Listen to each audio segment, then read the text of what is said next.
So we have to enhance our skills what we had gained on Loof, no? Lofting command. So pagpapatuloy natin siya, gagawa tayo another exercise for Lofting. Okay, doon sa ating paggamit. So again, we have to start it again. Let us check or set the unit. So unit siya. Check it on millimeter. So lagi natin pinapaalala yan. Then we have to start it. Hindi agad loof ha. Yan. Hanapin muna natin yung gawa muna tayo ng line. Okay, hanapin natin line. Yan, line. Ito yung magiging guide natin for the circles natin, yung iluloof natin. So orthoan lang natin just to make sure na iyon ay straight. Okay, then circle on top of it. Choose your or type your desired diameter or radius of your circle. Then repeat it again. Place it on the mid of the line. So lagay natin line, ano? Let us see kung ano magagawa natin figure. Okay, so gawin natin mas malaki yan, and then another circle, or you can copy the first circle, ano? That is 1. That is the radius, right? Radius or diameter, pwede din naman yan. Okay, and then we have to copy this. Copy this 3. Yan ang magiging reference natin, ha? Okay, point of displacement, we have to pick the end, then put it on the other end. Place that on the other end. Okay, so yan na gawa natin. Then after that, we have to go now to surface, then loof.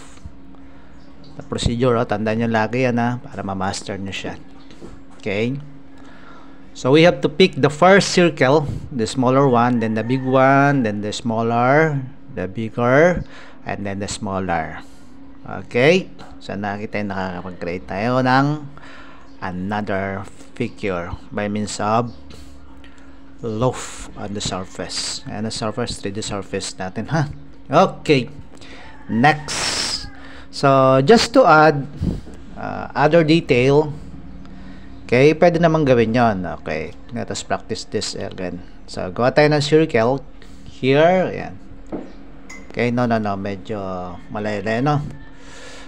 Okay, gawa tayong line dyan, parang layo. Medyo i-adjust natin.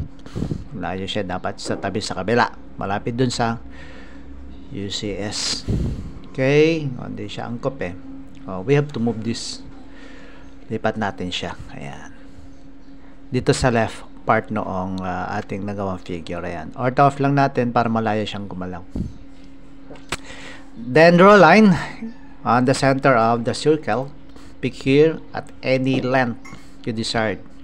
So, piliin ko ay 5. Then after that, of course, create again another circle.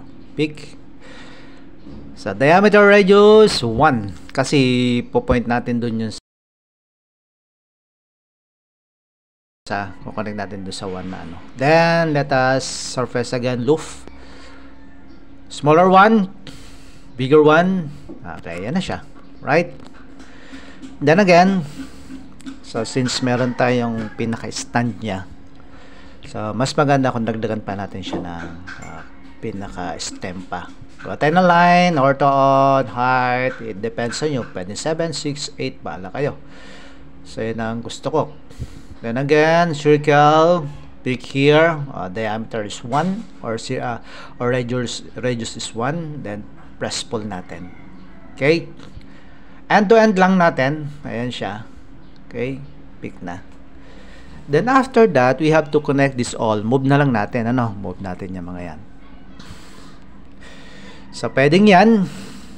Continue nyo lang. Then, here, ayan na. At any location you want, make sure lang na hindi maapektan yung inyong UCS, ha? So, i-move nyo anywhere. Okay, kita nyo, pwede nyo ortho off naman yan.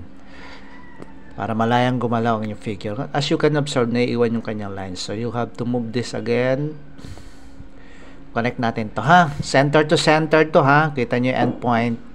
Locate nyo lang yung pinaka-endpoint noong figure na pagdidikitan ninyo. Ayan ha. Clear, yun yung circle. para konektado talaga sila sa isa't isa. Then the other one, repeat move natin to.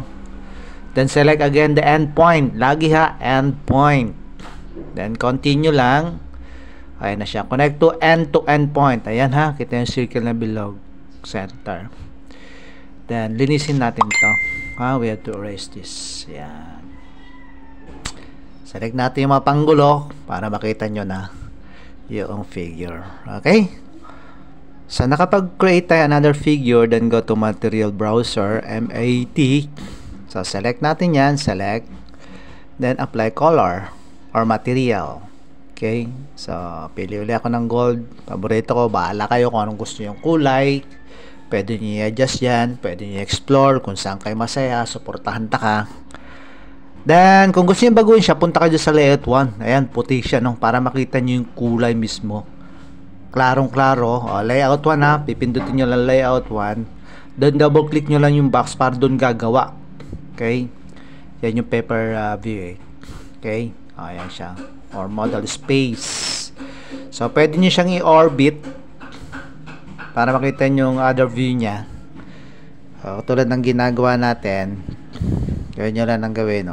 Continuous orbit or 3D orbit. Pwede nyo rin gawin. Okay? So, kung gusto nyo paglaruan, bahala kayo with an animation. Kung saan kayo sabi nga masaya, hala, sige, ayan, sige. Then, if you want to practice more, create your own design. Ayan, di ba? By means of that 3D modeling sa surface loop, makakapag-create kayo ng figure. Okay? Although sa SketchUp, ito ay halos pareho, pero mas as a experience, mas accurate itong nasa AutoCAD. Kasi yung sukat nandun, and at the same time, the application of materials. So, yan yung magiging finished project natin. Di kaya yung practice natin for the second. For the 3D surface loaf. So, yan ang gagawin nyo next. Then you can explore. Okay?